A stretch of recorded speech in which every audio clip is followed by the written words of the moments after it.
अस्सलाम वालेकुम दोस्तों, दौलाव ड्रामे जो प्रोमो एपिसोड केॾी महिल ईंदा तव्हांखे सॼी अपडेट इन नंढड़ी वीडियो में ॾींदासीं। वीडियो खे आख़िर ताईं ॾिसंदा ऐं चैनल खे सब्सक्राइब लाज़मी कंदा जीअं असांजो नओं हर ईंदड़ वीडियो पहिरीं सभ खां पहिरियां पहुचंदी रहे। दोस्तों जॾहिं बि दौलाव ड्रामे जी ॿियो स्पेल पूरो थींदो त उन खां पोइ प्रोमो ईंदो, उन खां पोइ वरी एपिसोड अची वेंदी तव्हां भेरनि जे साम्हूं। इहो हाणे जल्द खां जल्द मथे हफ़्ते में अचण वारो आहे। इन ड्रामे खे 1 या 2 हफ़्तो लॻंदो, इहो ड्रामो तव्हांजे अॻियां पेश थींदो।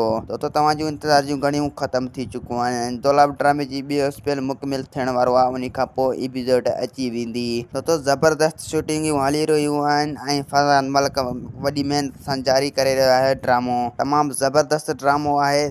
इन ड्रामे में सिंध जा बहितरीन अदाकार कम करे रहिया आहिनि। दोस्तों आज़म मेघल, उम्मीद अली कलवड़ ऐं साईं निसार शाह ॿिया सिंध जा बहितरीन अदाकार इन ड्रामे में कम करे रहिया आहिनि। दोस्तों दौलाव ड्रामे जा 2 टीज़र अची चुका आहिनि, उहे तव्हां उम्मीद आहे त तव्हां ॾिठा हूंदा। तमामु ज़बरदस्त टीज़र आहिनि ऐं असांखे हाणे रुॻो प्रोमो जो इंतज़ारु आहे। जॾहिं बि प्रोमो ईंदो त इंशाल्लाह इन खां पोइ एपिसोड अची वेंदी।